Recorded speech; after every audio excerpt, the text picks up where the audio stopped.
Hello beautiful soul! Welcome back to my channel. This is Mei Chang Ame from Japan, Kabayan, Taurus. This reading is for you. Ay, maliga. Ano to? 72 hours. Maraming salamat po na sa akong subscriber, new subscriber, cross-watcher, at sa mga bagong pasok din. Welcome kayo sa bahay ni Ate Ay May.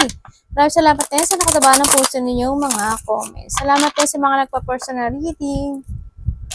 Kung gusto po na personal reading at energy nyo lang talaga ang gusto nyo makuha natin, all the details po isasasa baba po ng video na ito. Tandaan mo, Taurus, general reading tayo, no? Hindi mo to personal reading. Kuhanin mo lang ang sayo at itapon ang hindi naman para sa iyo. Maaring ito isa vice versa, maaring energy mo, energy ng person mo, energy ng malapit sa puso mo. Maaring nangyayari or mangyayari pa lang. Use your own intuition, lawakan natin na ating isipan. May mga inihintay kayo, ano to? May travel ba kayo?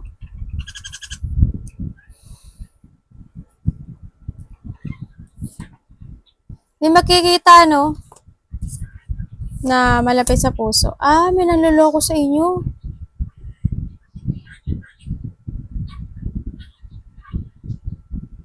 May third party ba dito?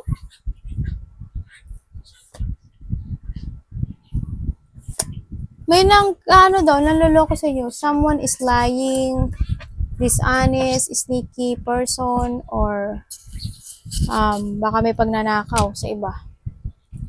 Sa nakita ko sa'yo dito, Taurus, may mga, yes, baka iba sa'yo may travel, no? May travel siguro iba.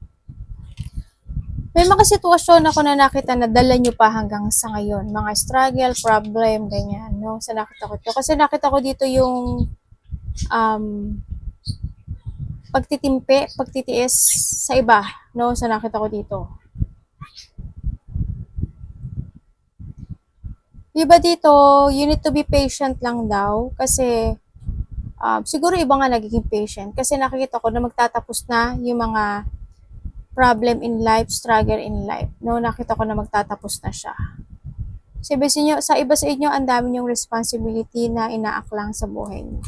Kumbaga, ang daming maraming mabibigat na bagay na dinadala nyo nga sa ngayon. And then yun nga, magtatapos sa yung mga situation mo, tsaka may mga ma-accomplish ka raw, no? May mga ma-accomplish ka, may mga marireceive ka raw na minamanifest or dinidesire sa buhay. Yan, may mga biglaan ding mangyayari. Baka iba sa inyo bigla kayo mag-travel, ano? Or may mga pag-travel ako nakikita dito. May mga biglaan daw mangyayari. Maari may biglaang makikipag-usap sa'yo na matagal mo na hindi nakakausap or makareceive ka ng mail or yung tao na unexpected biglang may makapag-usap sa'yo. Yung mga ganun. Halimbawa, nagta-travel ka. Baka ganun, baka bigla may makilala ka bigla, may makapag-usap sa'yo or maaaring may kakilala ka na malayo sa'yo na wala na kayong ganong contact. Baka bigla siyang kumontak sa'yo. Yung mga ganun. Yung mga biglaan, kung ano mga biglaang mangyayari yan sa nakita ko yun. Maaaring, tingnan natin. Temper, nakita mo yun? Nakita mo yun? Nakita mo yun? Ate, nakita ko yun. Oo nga, no? Para saan po si ano?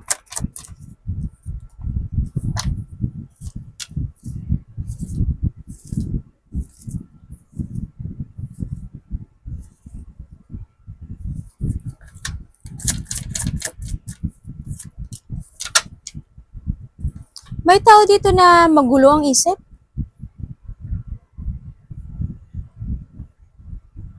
May tao daw dito na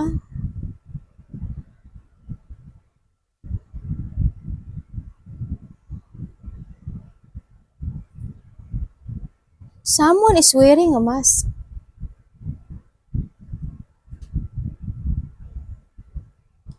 Taurus, ikaw ba to? Baka, kasi nakikita ko sa'yo, may mga tinitiis kang sitwasyon baka you're wearing a mask, ano?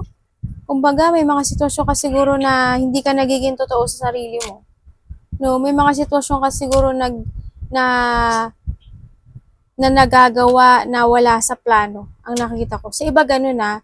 Yung iba naman nakikita ko dito na medyo magulo yung isipan ng iba.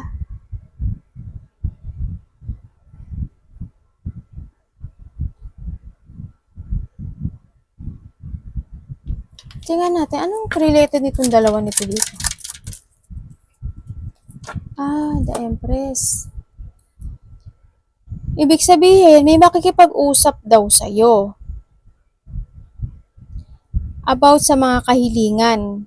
Matanda, nanay, kapatid, o maybe ikaw.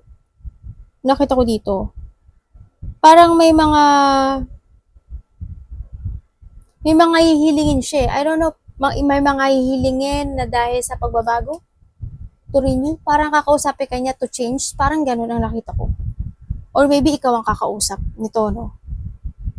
Yun. Yun ang nakikita ko.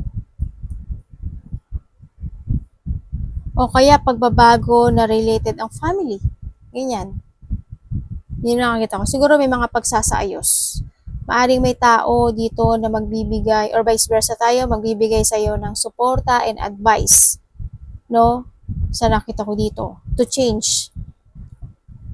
Either ikaw or a family. Or related ang trabaho or kaperahan. Yun ang nakikita ko. Baka bigla ka niya kausapin, ganyan. Bakit nandito ka? Anong mo? May sinusuportahan ka bang matanda? Inaalagaan na matanda?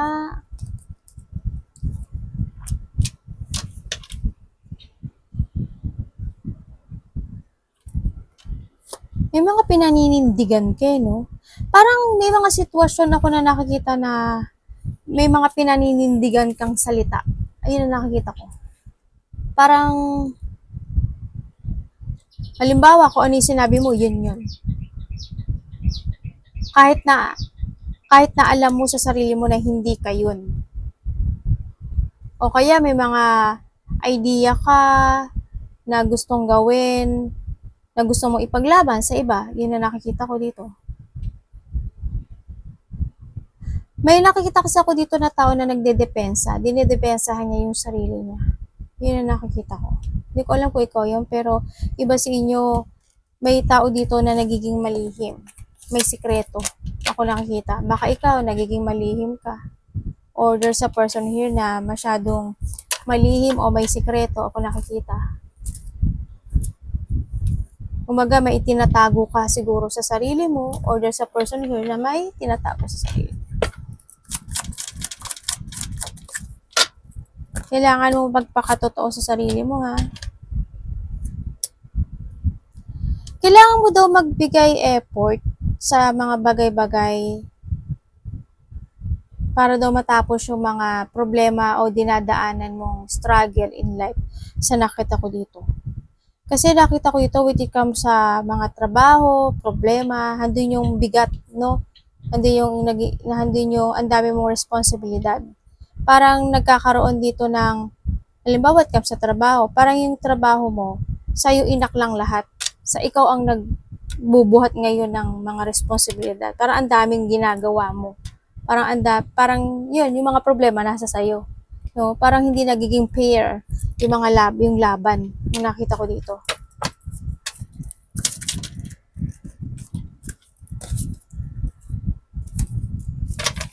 Ganun nga. Meron, parang hindi ko alam kung why, parang natatakot ka. Nagkakaroon ng delay sa'yo eh. Quit yung sa trabaho, sa mga ginagawa mo sa buhay, binibigay mo yung effort and determination dito sa sitwasyon. You are focused.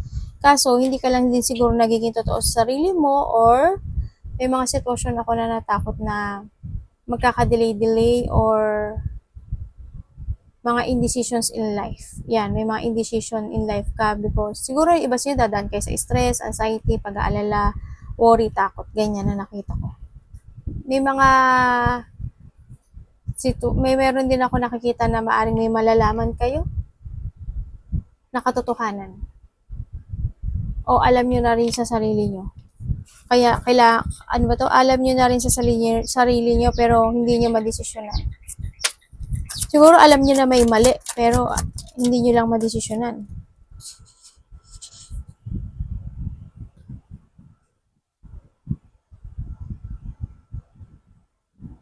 Para saan si Ace of Cups? Ang lakas ng ulan sa amin. Parang bagyo. Ay, oh, pareho siya. Oh, 10-10. Ibig sabihin, problema to ah. Okay, okay. Sa mga decisions in life, ang tagal ano, ang tagal ng decision in life. Then sa nakita ko dito, ang tagal mo na ring may tagal ka na ring may buhat-buhat na responsibilidad o mga struggle in life, problem in life sa nakita ko dito. No?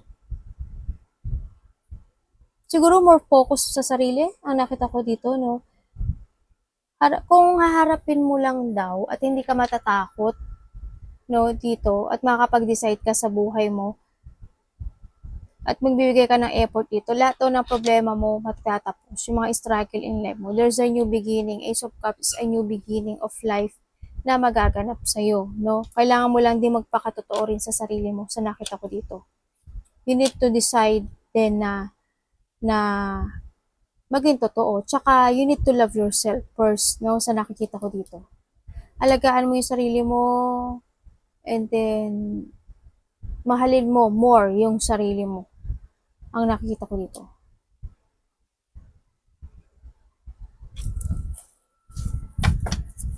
Bakit po si The World?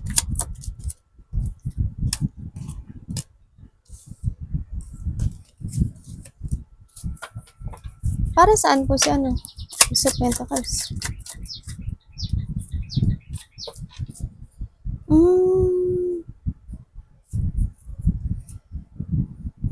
Yung iba sa inyo, may offering daw kayo na opportunity. Either love or trabaho, ako nakikita. Or yun nga, love or trabaho ako nakita. Someone is want to offer. Pero ang nakikita ko sa'yo dito, you give your feelings. No? Sa nakita ko dito.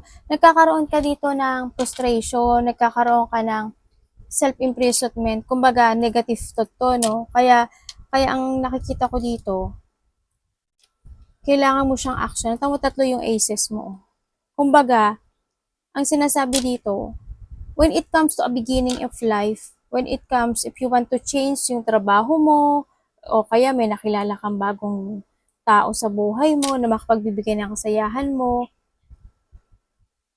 tapos when it comes sa sarili mo, siguro, nakikita ko dito kasi your trap eh. Maging totoo ka sa sarili mo, kung ano yung gusto mong gawin sa buhay mo, ay sa sarili mo. O maybe kung wala namang love, you need to focus to yourself, love yourself. Sa nakita ko dito, start a new beginning, huwag kang magpa-trap. No, kasi you're trap eh. You're stuck, no? May sitwasyon na na-stuck ka. Gusto mo siyang aksyonan, pero may mga offer naman si universe sa'yo, kaso hindi ko nakikita na na-aksyonan mo. Parang may sitwasyon ako na natatrap ka pa. Sinasabi to, kailangan mo daw ayusin yung sarili mo. It's up to you to make it happen kasi nakikita ko dito eh. If you want a fresh start, you need to take it action. Iba sa inyo, there's an adventure, No, ang nakita ko dito siguro, 1 day ago, 1 week ago, 1 month ago, or mangyayari pa lang sa iba, no? Yan, baka may travel akong nakikita sa inyo. May mga hurt. You are focusing on the painful situation ng buhay mo. Ang nakikita ko dito. No? Parang you keep your feelings. No? Ang nakikita ko. May mga offer na mga bagong trabaho, ako nakita, or love life man yan sa buhay mo, pero hindi mo siya magawa. Ang nakikita ko.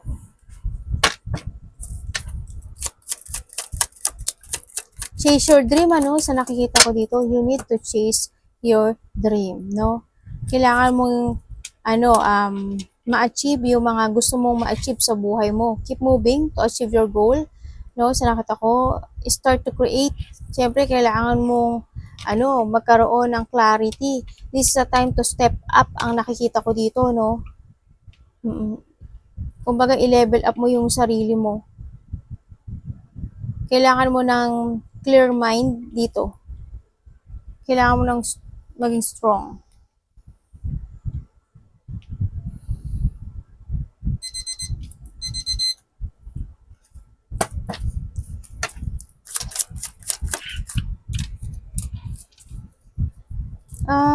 Okay. Okay. Ang iba naman sa inyo, sinasabi nyo kasi, meron pa kayong dapat na protektahan sa buhay nyo. Meron pa kayong mga dapat na unahin daw bago yung dreams nyo in life. Maybe a part of the family, kung nakikita. No? Baka yun, may mga inuuna kayo related ang family or related ang trabaho maybe or maybe yourself sa nakita ko dito ba kailangan mong mabalance muna yung sarili mo ganyan o yung mga situation mo in life sa nakita ko dito. And then yun nga, kailangan daw na may mga dapat na unahin na mga may mga kailangan i-priority bago ang sariling kapakanan ang nakikita ko dito. Yung iba sa inyo magiging busy kayo, no? Siguro may travel nga iba. May mga pag-uusapan ako na nakikita na related ang pagbabago, money,